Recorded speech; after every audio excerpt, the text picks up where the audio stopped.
नमस्कार दोस्तों, tax of things के यूट्यूब चैनल पर आपका स्वागत है। इससे पहले हमने 2 वीडियोस बनाए थे डिफेक्टिव रिटर्न्स के ऊपर कि आपकी रिटर्न्स डिफेक्टिव क्यों हो गई और उसको कैसे ठीक करेंगे। इसके बाद हमने आपको बताया था कि आप बैलेंस शीट और प्रॉफिट लॉस कैसे बनाएंगे अगर आपको 44AA में बुक्स ऑफ अकाउंट्स का केस दिखाना है।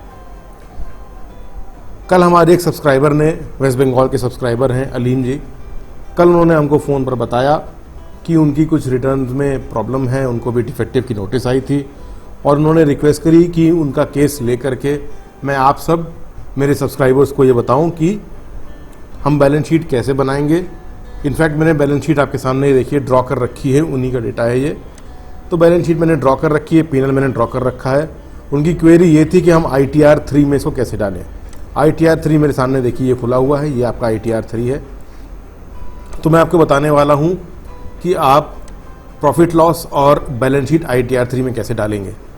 आज का मेरा यही वीडियो है और आपको अगर वीडियो पसंद आए तो लाइक का बटन ज़रूर दबाइएगा, अपने दोस्तों में शेयर भी करिए और सब्सक्राइब करिए। चलिए बात शुरू करते हैं। मेरे सामने खुला हुआ है ये ITR 3। मैं बहुत बेसिक इन्फॉर्मेशन के अंदर नहीं जाऊंगा, ये सब आप जनरल इन्फॉर्मेशन भर लीजिएगा। फाइलिंग स्टेटस के अंदर आपको क्या करना है, ये वाला पॉइंट मत सेलेक्ट करिए, ये वाला पॉइंट सेलेक्ट करिए। यहाँ से आप सेलेक्ट करेंगे, इसमें आपको सेलेक्ट करना है 139.9। ये आप 139.9 में डिफेक्टिव रिटर्न वाला कॉलम सेलेक्ट कर लीजिए। 139.9 आपको सेलेक्ट करने के बाद नीचे आप यहाँ पर डालेंगे, ये देखिए यहाँ पर आप यहाँ पर डाल लीजिएगा अपना पुरानी रिटर्न का एक्नॉलेजमेंट नंबर और यहाँ पर आपने वो रिटर्न कब फाइल करी थी। इसके बाद आपको क्या डालना, मैं बाकी चीज़ें आपको नहीं बता रहा हूँ, बहुत मोटी मोटी बात बताऊँगा आपको। डिफेक्टिव रिटर्न के लिए आपको डालना है मेन चीज़ यहाँ पर, are you liable to maintain accounts as per section 44AA। यहाँ पर आपको येस कर देना है क्योंकि अब आप अकाउंट्स केस में जा रहे हैं। इन सब चीज़ों को आपको नो कर देना है, आप इसको नो कर लीजिएगा। ये वाले पॉइंट, ये वाले पॉइंट, ठीक है। 44AB में ऑडिट वाला पॉइंट भी आप नो कर दीजिएगा और नीचे वाले जो पॉइंट हैं ये आप पे लागू नहीं होंगे क्योंकि आप ऑडिट नहीं कर रहे हैं। नेचर ऑफ बिजनेस में आपको कोड का सबसेक्टर डाल लीजिएगा जो कि आपको यहाँ पर दिख जाएगा, कमीशन इनकम या रिटेल ट्रेडिंग वाला। आप एक और भी डाल सकते हैं, इसको टिक करके ऐड कर दीजिए इसमें। अच्छा, यहाँ भरने के बाद आप इसको ऐड कर पाएंगे। तो यहाँ पर आप अपना कोड डाल दीजिएगा। बात आती है बैलेंस शीट पर। तो सबसे पहले हम भरते हैं बैलेंस शीट। बैलेंस शीट में आप देखिए मैंने ये बनाया हुआ है बैलेंस शीट यहाँ पर, ठीक है। प्रोप्राइटर्स कैपिटल, आपका जो कैपिटल का क्लोजिंग अकाउंट आएगा वहाँ पर वो आपको पॉइंट नंबर A में डाल देना है। कैपिटल अकाउंट का हमारा क्लोजिंग है 650,376, मैं डाल दे रहा हूँ। ओके, रिजर्व्स एंड सरप्लस आपको कुछ भी नहीं डालना है। टोटल प्रोप्राइटर फंड्स अपने आप ही आ गए यहाँ पर। कोई लोन फंड्स हो तो आप यहाँ डाल दीजिएगा। इस केस में कोई लोन फंड्स नहीं है, केवल एक पेबल अमाउंट निकल के आ रहा है। तो लोन फंड्स आपको कुछ भी नहीं डालने हैं। और सोर्सेज ऑफ फंड्स आपका ये टोटल आ गया 650,376, क्योंकि यही कैपिटल अकाउंट का फिगर है। हम अब आते हैं एप्लीकेशन ऑफ फंड्स में।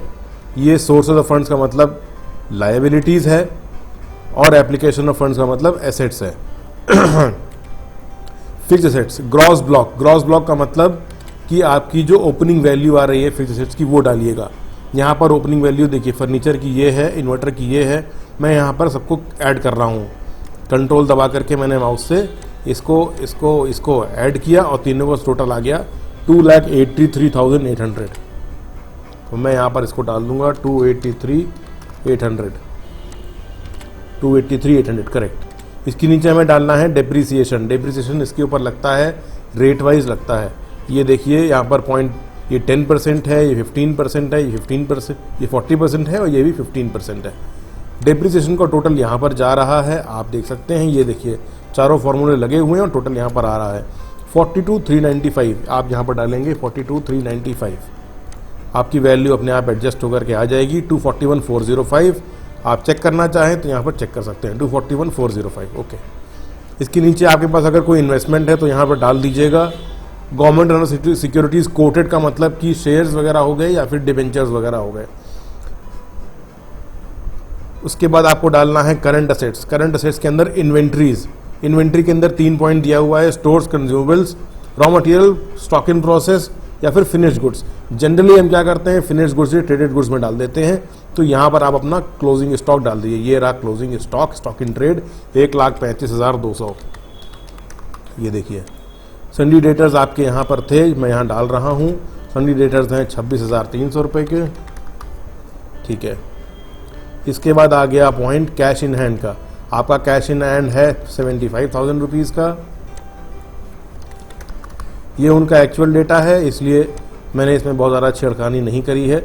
जहाँ पर मुझे ठीक लगा केवल वहीं पर करी है। Balance with banks 1,09,50। Other current assets में मैंने यहाँ पर डाला हुआ है 81,000। इसको आप एडवांस में भी डाल सकते हैं, मैं वहीं डाल देता हूँ एडवांस में। लोन्स एंड एडवांसेस, देखिए बात आ गई। बैलेंस विद रेवेन्यू अथॉरिटीज़ का एडवांसेस रिकवरेबल इन कैश और इन काइंड और for value to be received, इसमें हमें डाल देते हैं 81,000। हमने किसी को एडवांस दिया हुआ है जो कि हमको बाद में मिलेगा। Deposits, loans and advances to corporates and others. Deposit का मतलब कि आपने कोई एजेंसी ली हुई है, ट्रेडिंग आप बिजनेस करते हैं, एजेंसी लेते हैं, तो उसमें सिक्योरिटी डिपॉजिट वगैरह देनी पड़ती है, उसको आप यहाँ पर डालेंगे। बैलेंस विद रेवेन्यू अथॉरिटीज़ का मतलब कि जो TDS का पैसा है, ये वाला 30,771 रुपये, जो कि सरकार के पास आपका पड़ा हुआ है, आप उनसे रिफंड क्लेम करेंगे, वो यहाँ पर आप डाल दीजिएगा। इसके बाद आती है करंट लाइबिलिटीज़ एंड प्रोविजंस के लिए सेक्शन। इसके अंदर वैसे तो बहुत कुछ दे रखा है। जनरली आप क्या करिए, आप केवल पॉइंट नंबर A यूज़ कर लीजिए। करंट लाइबिलिटीज़ का सन्डी क्रेडिटर्स, आप यही वाला यूज़ करिए, सबसे बेसिक है और सेफ है, 40,250। अब इसके बाद मेरी बैलेंस शीट यहाँ पर मिल जानी चाहिए। टोटल एप्लीकेशन ऑफ फंड्स 650,376, और अगर मैं ऊपर चलूँ तो मेरा सोर्सेज ऑफ फंड्स क्या था, 650,376। ये देखिए 650,376, ये लाइबिलिटी हो गई। 650,376 ये आपकी बैलेंस शीट हो गई। बैलेंस शीट और पूरी अब आपकी यहाँ पर डल गई है। अगला स्टेप हम जाते हैं मैन्युफैक्चरिंग अकाउंट में। मैन्युफैक्चरिंग अकाउंट नहीं डालेंगे आप, इसको आप बिल्कुल भी नहीं भरेंगे, क्योंकि आप कोई मैन्युफैक्चरिंग एक्टिविटी में नहीं, अगर आप ट्रेडिंग करते हैं तो आप इसको नहीं भरना है। केवल अगर आप कोई सामान बनाते हैं, आपकी फैक्ट्री है, तो ही आप इसको भरेंगे। ट्रेडिंग अकाउंट ये आपको भर देना चाहिए। अगर आप कोई सामान, अगर आप कोई बिजनेस करते हैं जो कि ट्रेडिंग भी है, जैसा कि मेरे फ्रेंड ने मुझे ये दिया हुआ है, वो ट्रेडिंग भी करते हैं, उन्होंने अपना डेटा दिया हुआ है, कुछ ट्रेडिंग करते हैं वो, तो मैं ये डेटा यहाँ पर डाल रहा हूँ। अगर वो ट्रेडिंग नहीं करते, केवल उनकी कमीशन इनकम होती, तो मैं सीधे प्रॉफिट एंड लॉस अकाउंट में चला जाता। मैं इसीलिए ट्रेडिंग भर रहा हूँ, जो कि इन्होंने मुझे डेटा दिया हुआ है, वो कुछ बिजनेस भी करते हैं। देखिए सेल ऑफ गुड्स, सबसे पहले आप यहीं डाल दीजिए सेल ऑफ गुड्स 1,717,725। अब आप कहेंगे कि सर ये कमीशन अर्नड ग्रॉस जो है उसको भी हम यहाँ पर डाल दें अदर ऑपरेटिंग रेवेन्यूज़ में, तो ये आपको नहीं करना है। ये हम कहाँ डालेंगे, P&L के अंदर डालेंगे, ये ट्रेडिंग अकाउंट में नहीं पड़ेगा। चलिए ये सेल्स पड़ गई। ग्रॉस रिसीव्ड फ्रॉम प्रोफेशन, अगर आप कोई प्रोफेशन करते हैं तो ये आप यहाँ डाल सकते हैं, अदरवाइज आपको यहाँ डालना नहीं चाहिए, वो P&L में ही डालिए इसको, तो बेहतर रहेगा। ड्यूटीज़ एंड टैक्सेस आपको नहीं भरना है। क्लोजिंग स्टॉक आप डाल दीजिए, क्योंकि क्लोजिंग स्टॉक आपके पास है 1,35,200। जैसा कि आप ये देख रहे हैं, ये जो सेक्शन होता है ये ट्रेडिंग अकाउंट का होता है, और ये section profit and loss account का होता है। तो इतनी ही इन्फॉर्मेशन, ये वाली इन्फॉर्मेशन हम ट्रेडिंग में डालेंगे। ठीक है, opening stock of finished goods हमने कहा 0, और परचेजेस हमारी है 15,05,100, 15,05,100। चलिए इतना हम डाल देंगे। हमारा कोई डायरेक्ट एक्सपेंडिचर नहीं है, ड्यूटी टैक्सेस कोई भी नहीं है। ग्रॉस प्रॉफिट 347,825, 347,825 मैच कर गया। मेन मुद्दे की बात यहाँ पर आती है जब हम P&L भरते हैं। अब P&L में आप क्या करेंगे, देखिए सबसे पहली पॉइंट तो आ गई यहाँ पर gross profit transfer from trading account. ये ट्रेडिंग अकाउंट है, उससे ग्रॉस प्रॉफिट अपने आप देखिए ट्रांसफर होकर के आ गया है। अदर इनकम, ये आपको अदर इनकम भरना शुरू कर देना है यहाँ से। हम इसीलिए यहाँ पर भरेंगे कमीशन वगैरह, क्योंकि TDS से भी इन्फॉर्मेशन कमीशन की आएगी, जो कि हम यहाँ डालेंगे ताकि वो अच्छे से मैच हो जाए। अगर हम वहाँ पर ट्रेडिंग में कमीशन वगैरह डाल देंगे अदर करके, तो वो उसको इन्फॉर्मेशन को ठीक नहीं मानेगा, उसको बेहतर नहीं लगेगा। यहाँ पर ये बेहतर है। तो रेंट आपकी कोई नहीं है, कमीशन आपको डाल देना है यहाँ पर। कमीशन आपका अमाउंट है 615,375, 615,375। ये देखिए कमीशन अकाउंट पड़ गया। इसके बाद आपका आता है dividend income, interest income. Dividend कोई भी नहीं है, इंटरेस्ट इनके पास है, तो इंटरेस्ट में हम ये दोनों फिगर्स जोड़ के डाल देंगे 5259। चलिए 5259 इंटरेस्ट इनकम पड़ गया। Profit on sale of fix assets ये सब छोड़ दीजिए, इन्वेस्टमेंट छोड़ दीजिए, other investment gain loss fluctuation fund ये सब कुछ नहीं करना है। एग्रीकल्चर इनकम उसको भी छोड़ दीजिए। Any other income specify nature and amount. अगर आपकी कोई और भी इनकम होती है जो यहाँ पर कवर नहीं हो रही है, आप यहाँ डाल सकते हैं। चलिए हम आते हैं total of credit to profit and loss account. Profit and loss account में जो इनकम का साइड है वो ये है 968,459। टोटल देख लीजिए 968,459 हमारा भी मैच कर रहा है। वापस हम जाते हैं इधर और अब हम ये देखते हैं, यहाँ की बातें समझने की कोशिश करते हैं। फ्रेट आउटवर्ड का मतलब कि आपने भाड़ा जो पेमेंट किया। Consumption of stores and spare parts, इसका मतलब कि आपकी जो आप बिजनेस करते हैं उसके अंदर कोई लूज टूल्स वगैरह आप यूज़ कर रहे हैं वो है। Power and fuel, power and fuel का मतलब कि इलेक्ट्रिसिटी और डीजल पे जो खर्चा करते हैं बिजली के लिए, तो पावर एंड फ्यूल को हम डाल देते हैं। पॉइंट नंबर 18 है। पॉइंट नंबर यहाँ पर आपको इलेक्ट्रिसिटी चार्जेस दिए गए हैं 33,200। इसको मैं कर देता हूँ बोल्ड। अभी मैं बाद में बताऊँगा कि मैंने बोल्ड क्यों किया। इसके बाद आता है रेंट। रेंट इन्होंने दिया हुआ है, रेंट दिया हुआ है और रेंट है 96,000 रुपीज़। चलिए इसको भी मैं कर देता हूँ बोल्ड। अच्छा जी, रेंट के बाद है repairs to building, repairs to machinery अलग अलग दिया हुआ है। यहाँ पर कोई भी ऐसा रिपेयर का खर्चा नहीं है। चलिए हम आते हैं नीचे, compensation to employees, salaries and wages में यहाँ पर आप डाल दीजिए 1,44,000 और इसको मैं कर देता हूँ बोल्ड। चलिए नेक्स्ट पॉइंट पर आते हैं। ये सब आप छोड़ दीजिए, आपको कुछ भी सैलरी वगैरह देनी हो यहाँ पर आप डाल सकते हैं, इसको आपको भरने की ज़रूरत नहीं है। कॉम्पनसेशन इंक्लूडेड पे टू नॉन रेजिडेंट, इसको ज़रूर से नो कर दीजिएगा, नहीं तो ये रेड फ्लैगिंग होगी, रिटर्न आपकी इनकम्प्लीट मानी जाएगी। इंश्योरेंस, इंश्योरेंस अगर आपने कोई पेमेंट किया हो तो आप यहाँ डाल सकते हैं।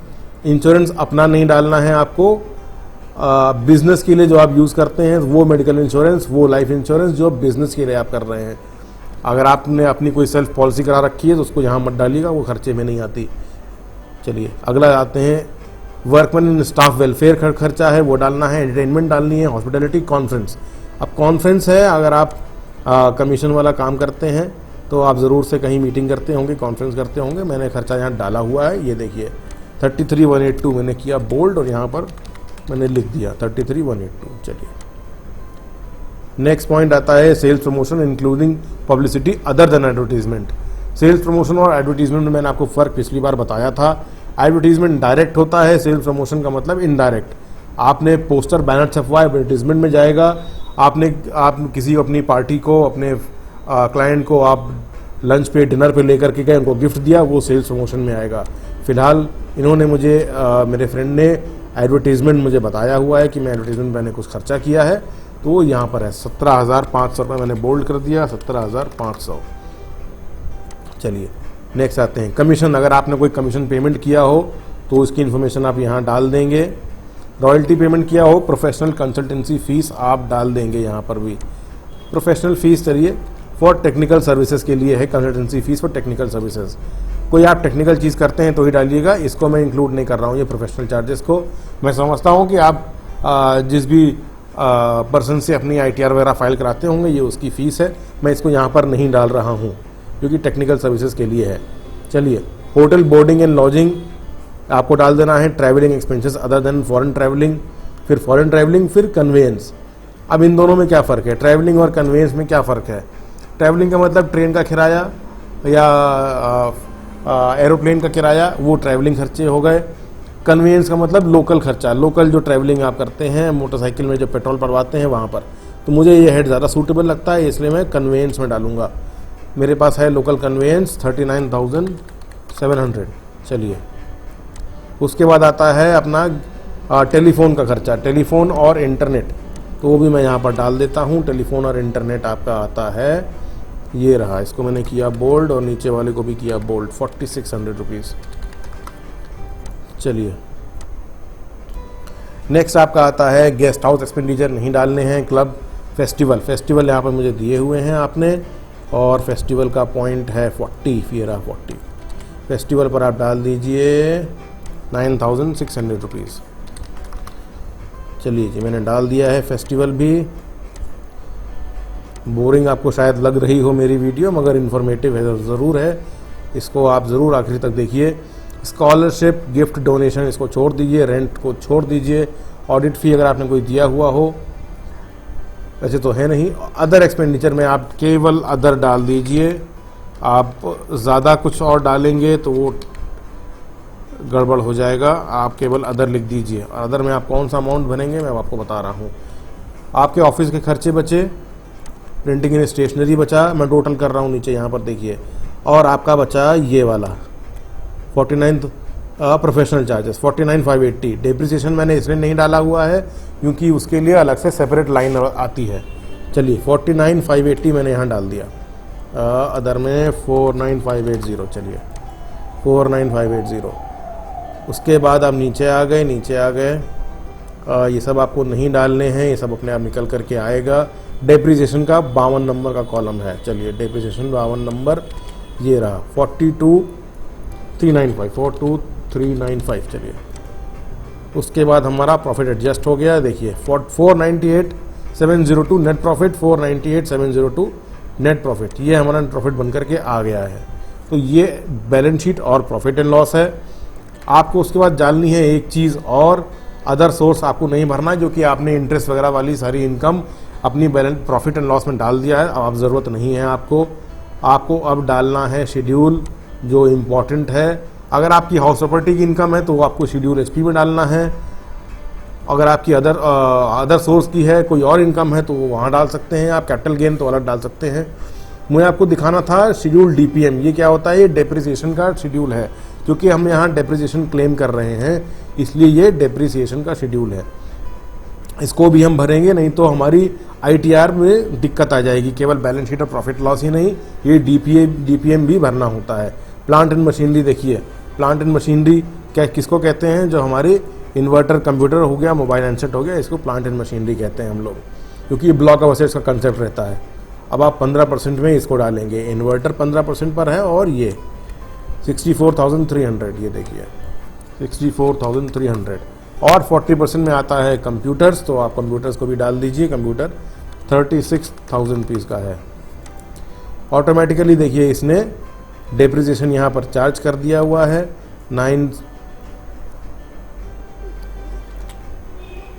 ठीक है, डेप्रिसिएशन आपका चार्ज हो गया। इसके बाद आपको एक और भरना है, डेप्रिसिएशन ऑन अदर एसेट्स।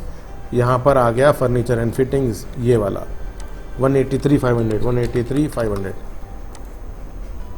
चलिए जी, ये इसने भी डेप्रिसिएशन निकाल लिया है। शेड्यूल ऑफ डेप अब आप देख सकते हैं, तो शेड्यूल ऑफ डेप में दिखाया कि प्लांट एंड मशीनरी का 15% वाला इतना अमाउंट है, प्लांट एंड मशीनरी का 40% वाला इतना अमाउंट है, और फर्नीचर एंड फिटिंग्स का अमाउंट 18,350, टोटल 42,395, और आपका टोटल 42,395, ये मैच कर गया। तो ये आपको बेसिक काम करने हैं। इसके अलावा आपको एक शेड्यूल और डालना है, और वो शेड्यूल होता है आपका टीडीएस का शेड्यूल। आप 80 वाला भी डालिएगा ज़रूर से। 80D मेडिकल इंश्योरेंस है। 80G आपका डोनेशन वाला सेक्शन है। शेड्यूल 6A में आपको क्या दिख रहा है? ये सेक्शन 80C वाले हैं, ये भी आप डालिएगा। उसके बाद आपको डालना है, मैं आपको दिखा रहा था, टीडीएस, ये वाला इन्फॉर्मेशन। यहाँ पर आपको टीडीएस की इन्फॉर्मेशन डालनी है, और टीडीएस की इन्फॉर्मेशन आप जब डालेंगे तो फॉर्म 16A वाले में डालिएगा। फॉर्म 16 सैलरी के लिए होता है, फॉर्म 16A अदर के लिए होता है, यहाँ पर आप डालिएगा। और अब की बार कंपलसरी है कि आपको नेचर ऑफ इनकम दिखाना है, कि ये देखिए हेड ऑफ इनकम आपको दिखाना है। तो हमने जो कमीशन चूज़ किया है वो बिजनेस एंड प्रोफेशन डाल दीजिएगा, और ग्रॉस अमाउंट पूरा जो 26 AS के अंदर आज दिख रहा है, और जो आप अपने उसके अंदर ले रहे हैं PNL में, वो डाल दीजिएगा 615,375, 615,375। तो ये आपको काम करने हैं। ये शेड्यूल आपको और भी भरना पड़ेगा, इसके अंदर मैंने भरा नहीं है क्योंकि मेरे पास 26 AS नहीं है, मगर ये इतनी इन्फॉर्मेशन ज़रूर है मेरे पास, तो मैंने दिखा दिया। तो दोस्तों, ये मेरा डिस्कशन था ITR 3 के ऊपर। लंबा ज़रूर हो गया है, मगर मैं उम्मीद करता हूँ कि इन्फॉर्मेटिव ज़रूर होगा। अब पसंद आए तो लाइक कीजिएगा, और अपने दोस्तों में सब्सक्राइब करिए। कोई बात आपको कहनी हो तो आप कमेंट कर सकते हैं वीडियो में, और कोई और ज़रूरी बात हो तो आप मुझे मेल भी कर सकते हैं। अगली वीडियो में फिर मिलेंगे। नमस्कार।